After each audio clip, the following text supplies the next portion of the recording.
After 3 failed attempts by the Horde to conquer Crimea, a reshuffle took place on the throne of the last Horde Khans. Sheikh-Ahmed became the co-ruler of Syed Ahmed III instead of Murtaza. Having received the reins of government, Sheikh-Ahmed took up the matter with energy. Despite the failure of previous raids, he organized a new, largest campaign to conquer Crimea. The capture of new nomads in the Crimea became a matter of life and death for the Horde, since in the greatly shrunken domains of Sheikh-Ahmed there was simply not enough pasture for the cattle breeding of his subjects. In the fall of 1501, Sheikh-Ahmed led the entire Horde to the borders of the Crimean Khanate. A terrible threat loomed over Crimea. Mengli Gerai urgently announced a general mobilization of all men on the peninsula from 15 to 60 years of age.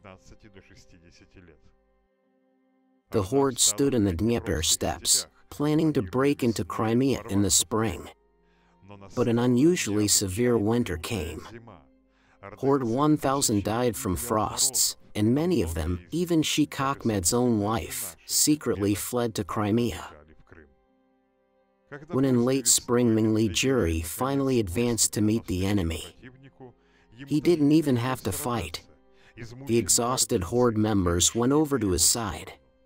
Only 300 of 60,000 people remained with Sheikh-Ahmed, and he fled away.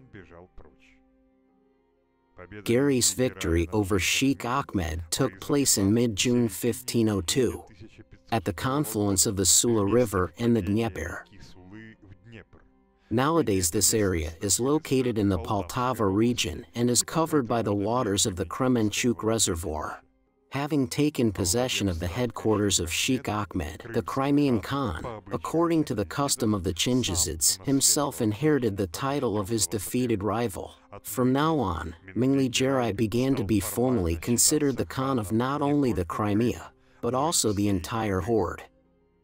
Subsequently, Mengli Gerai and his descendants made a lot of efforts to revive the unity of the Jochi Ulus under the rule of the Gerais. And although for various reasons they failed to achieve this goal, nevertheless, the title of Horde rulers forever passed to the Gerais.